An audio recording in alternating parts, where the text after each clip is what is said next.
Salt behind her smile, secrets in the Lazarette. Yachts don't sleep, they hum. After guests wander off to their suites smelling like sun and champagne, and the deck team coils the last line with that quiet priestliness only sailors have, the whole boat changes languages.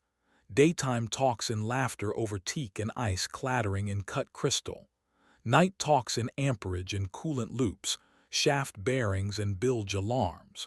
The Maritron screen in my cabin breathes green numbers. The Atlas converter purrs to itself, taking shore power and turning it into something the boat can love. In the engine room, the mans tick as they cool. The sea recovery water maker does small arithmetic with salt. If you've never stood next to a humming generator at 2 in the morning while your shirt tastes like diesel and victory, you don't know how loud competence can be. I'm Miles, chief engineer on a 62-meter white lie named Ariadne. My keys are a ring that could anchor a minor god. My radio says my name like a polite emergency. I can tell which deckhand is crossing the bridge deck by the rhythm of the scuppers under the hose. I know when the port stabilizer is sulking by the way the PLC panel tenses, and I can hear a fuel filter ask for mercy over the noise of the gyro. I live where heat lives and sleep when the boat lets me. My wife, then, was Alina. She designs evenings for people who think money can decree weather. She calls herself an experienced architect because calling it seduction would be impolite to donors. She knows which napkin fold will make a stranger think of their first kiss and where to put a sprig of rosemary so a billionaire believes he's rustic. She can make a sky look on purpose. We married on a Wednesday because we like stealing important things from the middle of the week. City Hall, a clerk with a hat like a rule, a white blazer with pockets deep enough to hide a compass. We signed, we laughed. We split a canned espresso on the steps and kissed around the aluminum rim. She said I tasted like static and tide. When our schedules overlapped, she'd cut through the crew mess like it was a stage door, skirt slung casual over tanned legs, the smell of bergamot and sunblock following like a rumor. She'd perch on the stainless counter and hook 2 fingers in my belt. I'd set my mouth at the warm notch beside her throat, the place where voice rehearses, and breathe until the static in her shoulders became whether I could navigate. She liked to throw a calf across my lap like punctuation. I liked to believe we were the sort of people who could do this job and keep our soft parts. The boat smiled at our hubris, then got back to humming. The first odd thing arrived wearing boredom. On my Maritron, the aft passerelle logged a short extension at 01:13, then retract, 5 seconds, just enough for a ghost to step aboard or ashore. The David over the beach club coughed a fractional amp spike as if someone leaned on its hand control. In the owner's suite, the minibar's load cell made a shy confession. Weight down by less than a half bottle, back up again. On the stern cam, a sliver of horizon moved in a way only a hull does when a tender kisses it too gently to admit. Nothing I could write anybody up for. Enough to make my shoulders adjust the angle they hold my life. 2 nights later, the same 5-second flirtation with air. The Lazarette door contact blinked bypass. 2 seconds, virtue restored. The gyros did a tiny correction as if the boat had sighed. Someone had walked on the teak like they were telling it a secret. I'm not a detective. I'm a mechanic. But mechanics believe in residue. I took a little jar from the ETO's locker, the breath-thin UV powder we keep for OSHA theater, and rubbed a whisper under the passerelle handrail, a dusting around the Lazarette hatch dog where no guest should ever put hands, a ghost along the tender David pendant line. I brushed a kiss of it on the underside of the minibar shelf in the owner's salon where only a thoughtless hand would steady itself. That night the wind went asleep early. The hull talked to the dock in rubber size. A gull argued with its own ethics over a scrap and lost. Alina had a charity charter to dress. lanterns that told the breeze how to behave, linen that made money look inevitable. She slid past the pantry door and stole a grape from the chef like it owed her money. Later, when the last donor folded into bed with the practiced dignity of rich fatigue, she found me in the galley. "Your boat sounds smug," she murmured, stealing my mouth the way she steals spoons from the pass. "Smug is better than nervous," I said into her wrist. "What is it?" she asked. She knows the taste of my attention. "The passerelle is practicing bad habits," I said, and tried to make it flirt. There's a tilt to her head that precedes honesty by the length of a heartbeat. I slid my hand to the side of her throat. Not pressure, never pressure, just the hello my hand knows how to say. Something in her storm loosened, like a mooring line paying out on purpose.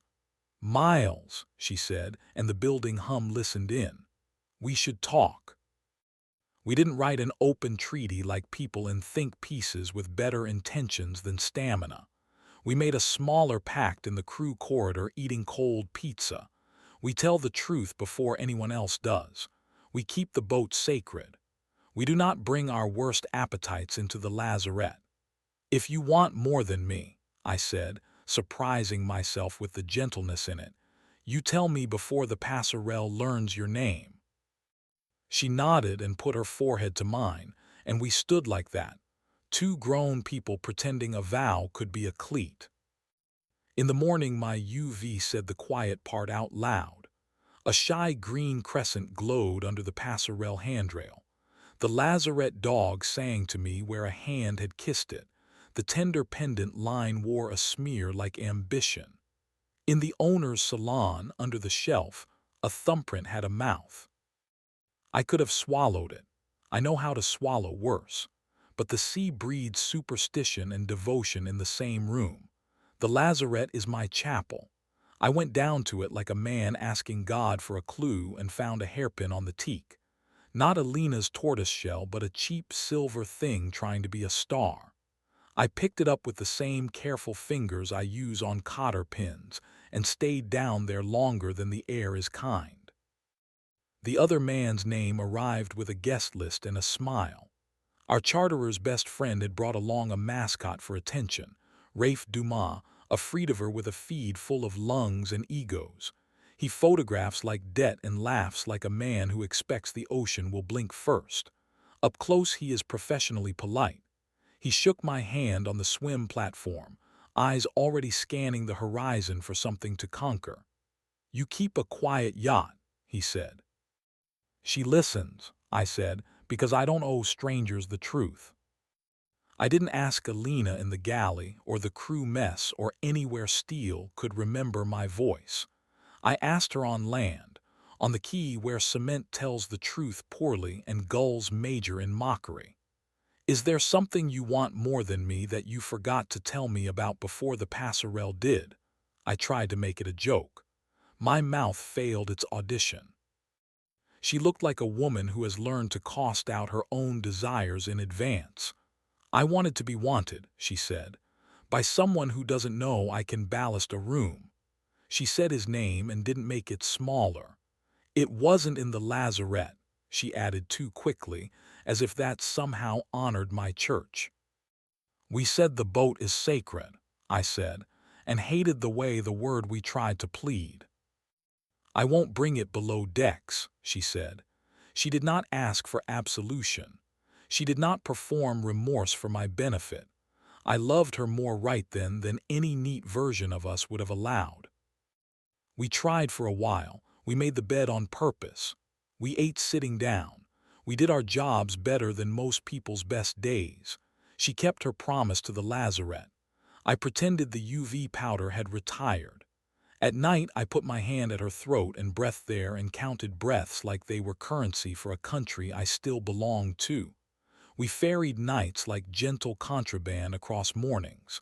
The tender purred like an accomplice.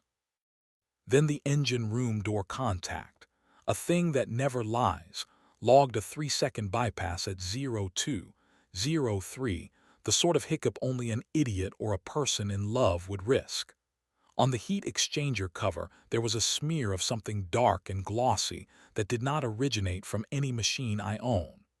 On the shelf by my spares, a glass I didn't remember leaving had the memory of a lip at its rim. I cleaned it until my rag learned new words. We separated the way professionals do, with calendars and kindness. She took the kettle that complains before it sings. I kept the chipped mug that forgives my rack hours. On the dock we stood like men stand when they think they should shake hands but their bodies have other ideas. "Hate me clean," she said. "If you can't, at least don't make it your hobby." "I'll keep it in labeled bins," I said, and earned a small laugh, the kind that made the boat feel like forgiving us. Work forgave me faster than I forgave myself. The day tanks wanted bleeding. The alpha laval separator decided to be enigmatic. A raw water pump wept itself into a tantrum, and I gave it the attention it needed like men do with machines because we're better at that than we should be. Guests asked for the impossible and deck made it look like physics had cable ties. We did a small ocean crossing and no one puked. The gyro sang. The jibes behaved. The boat remembered she was built by smart hands. Arden came into focus the way a horizon does, gradually and then unarguable. She's our bosun and the sort of woman lines respect. Her hair is always in a braid that can take a wave. She smells like salt and sunscreen and chafe guard. She ties a bowline with one hand when showing off and pretends she doesn't show off. She talks to fenders like they're stubborn dogs and they sit. When she laughs, the teak looks warmer. We met properly in the bosun's locker where rib tubes go to sulk. A snap shackle had opinions. She had a Leatherman and a look that said I invent solutions for a living. "She's stuck because she knows you're watching," she said, then thumbed the quick release and it apologized. She looked at me like I was a problem worth effort. "You listen to the boat breathe," she said. It wasn't a question. "That's the job," I said. "That and translating other people's emergencies into torque specs." We kissed for the first time behind the fender board at midnight while a marina's sodium lights made the water look like money. It wasn't fireworks. It was pressure relief. She set her palm on my chest like she was checking that I'd stayed where the boat put me. I put my mouth at the base of her throat and breathed there, and she made a small sound that had nothing to do with being seen and everything to do with being held. Her eyes stayed open when she shivered, not distrust, just delight at the fact that the world didn't fall. We stopped when we should, because adults with jobs do not let yes become grievance. We stood forehead to forehead and laughed like sinners who would clean up after themselves. With Arden, precision was foreplay. She warmed under my hand when my thumb rested on the artery at her wrist, steady on purpose. She climbed into my lap in the silent crew mess at 0300 like a person testing a David's safe working load. Trust first, then move. We ignored guest spaces because sanctuaries deserve to be kept. We used the laundry when the dryers drowned discretion. We used the dark side of the tender bay where the air tastes like rubber and tide. Consent wasn't a contract we signed once. It was a craft we practiced until both our bodies agreed. If you're waiting for revenge, I am a dull tool. I could have given the owner a reason to feel like a sheriff, compiled time stamps, and powdered glows into a reel that would make a man like Rafe lose a contract and a tan. I could have told the charter broker, who would have told the client, who would have told the city, the way gossip loves to be a storm. But the Lazarette is a church. I won't weaponize my gods. Anyway, Arden likes it when I come to her smelling of decency under diesel. That's better than winning. Elena and I learned to be human near each other. She kept our season contract because she's excellent, and I'm not petty enough to torch a deck over my pride. We texted like border towns sharing a river. She sent a photo of Basil bullying a sill. I replied with a picture of the generator room after I'd polished everything that didn't move and half of what did. She wrote, "Proud of you," and I let the words land without telling them they were late. Rafe stayed beautiful and buoyant. I saw him once on the quay. He tipped 2 fingers like a man who thinks gestures are currency and said, "You keep a clean wake." "That's the boat," I said. "I just take messages." The boat kept being herself. We crossed a patch of sloppy seas, and she handled it like a woman who knows her heels. The captain taught the owner how to hold a helm for 3 minutes without endangering anyone's will to live, and we applauded. The chef cried in dry stores after a soufflé collapsed, and then made the room forget by being better at his job a minute later. A deckhand split his knuckle on a fair lead, and I held the human parts together while he remembered he had bones. We made the dock in a crosswind, and the wind forgave us for being competent. Sometimes I still wake at an hour that doesn't deserve a name, in my tiny cabin that smells like clean marine and old jokes. If Arden's calf is thrown over my thigh like punctuation, I put my palm where her voice begins and wait for the small lift that tells me what the night needs. The difference between ending and completion has a temperature. My hand knows it now. My mouth is learning. Months after the powder went sulk into its jar, we hosted a fundraiser for a reef in a bay that has every right to be angrier than it is. Lanterns, small plates, stupid dresses. Alina made a room happen on the aft deck that convinced money it could be good. She wore black and the kind of smile that doesn't brag. Her hair was shorter. Her laugh had put something down. "Is she kind?" she asked without saying Arden's name because we were still careful with proper nouns. "She's specific," I said. "Specific is the only kindness that survives a season." "Be good to each other," she said. It wasn't a benediction. It was a maintenance schedule from a woman who builds ceilings that don't fall. We clinked water. Water never lies. Across the deck, Rafe told a joke he could afford and was forgiven for. He can keep his forgiveness.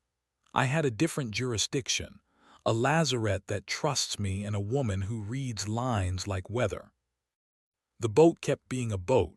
The passerelle minded itself. The tender glanced off and on without making a poem of it. The Maritron glowed its steady little catechism. I made a last round through the engine room. The man slept like trained animals.